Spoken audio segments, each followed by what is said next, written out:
পালাবদলের পর নাকাশিপাড়া পঞ্চায়েত সমিতিতে বিরোধীদের জন্য আলাদা ঘর উদ্বোধন বিধায়কের। মঙ্গলবার নাকাশিপাড়া পঞ্চায়েত সমিতি ভবনে এই নতুন ঘরের আনুষ্ঠানিক উদ্বোধন করেন নাকাশিপাড়ার বিজেপি বিধায়ক শান্তনু দে।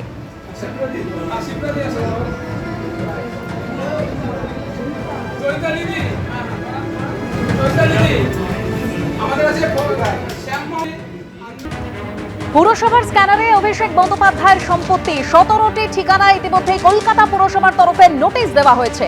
অভিষেক বন্দ্যোপাধ্যায়ের মা বাবা ও লিপস অ্যান্ড বাউন্সের ঠিকানায় নোটিশ গেছে।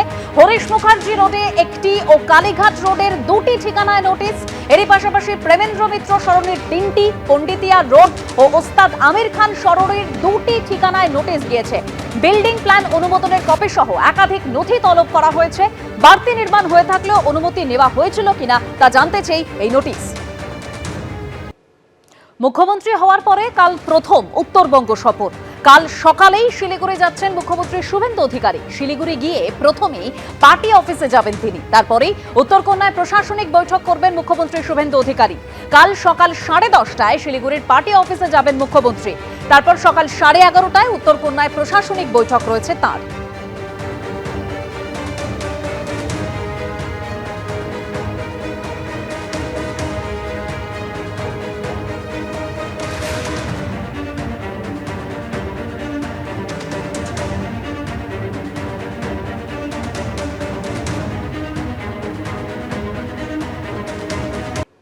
বড় চেয়ারপারসনের পদ ছাড়তে চান তৃণমূল কাউন্সিলর। 74 নম্বর ওয়ার্ডের তৃণমূল কাউন্সিলর দেবলীনা বিশ্বাস চেয়ারপারসনের পদত্যাগপত্র পাঠালেন তিনি।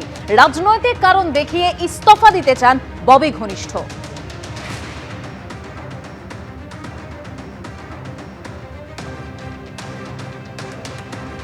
কখন এই সিদ্ধান্তটা নিলেন আর কিভাবে পাঠালেন, সেটা কি গৃহীত হলো?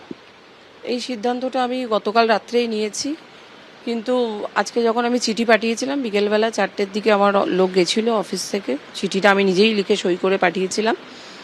সেই চিঠিটা গৃহীত হয়নি। 1 ঘন্টা মানে দেব ওয়েটিং আউটসাইড মালারা চেয়ারপারসন অফিস, বাট কেউ এন্টারটেন করেনি। এই অভিষেক বন্দ্যোপাধ্যায়ের আপনার বোর্ডের আন্ডারে 13টাতে যে নোটিশ পাঠানো হলো, সেই কারণেই কি কোনো মানে ছাড়ার কারণ, সেটাই কি ছাড়ার কোনো কারণ? দেখুন, নোটিশটা যখন হয়েছে এটা আমি কোনোভাবেই জানতাম না, কেননা বিল্ডিং ডিপার্টমেন্ট একটা কর্পোরেশনের নিজস্ব ডিপার্টমেন্ট। আবারও বলছি, কেএমসি নিজস্ব একটা আইন আছে, একটা আছে, আপনারাও জানেন সেটা, এবং আইনের মতো চলে। এবং এই নোটিশ অনেক বাড়িতেই আগে দেওয়া হয়েছিল, এবং সেগুলো তো আমাদের জিজ্ঞেস করে যে চেয়ারপারসন বলবেন, অর্ডার দেবেন, সই করবে, সেই নোটিশ তবে লোকের বাড়িতে দেওয়া, এইভাবে কোনোদিনই কাজ হয়নি। তাই কালকেও যখন নোটিশ গেছে সেটাও আমি জানি না, আমারও অবগত নয় ব্যাপারটা।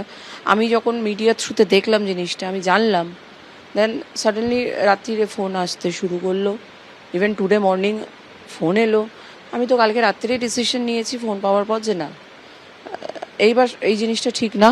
মানে ভুল কথা বলানো বা ভুল কোনো কিছু করিয়ে নিয়ে চাপ দিয়ে দল থেকে, সেই জিনিসটা মনে হয় দ্যাট ইজ নট রাইট। কি আপনাকে ধামাচাপা দেওয়ার জন্য বলো? ধামাচাপা দেওয়া ঠিক নয়। এটা কেন হলো, কিভাবে হলো, কে করলো, কি ব্যাপার হলো, তাকে সাসপেন্ড করা হোক, তুমি তো বড় কমিটির চেয়ারপারসন নেই। তাহলে মেবি আমি বড় কমিটির চেয়ারপারসন, বাট আমি কিভাবে করবো? এই জিনিসগুলো আমার এখতিয়ারে পড়ে না, এগুলো আমার এখতিয়ারের বাইরে। কিভাবে আমি করব? I have no right.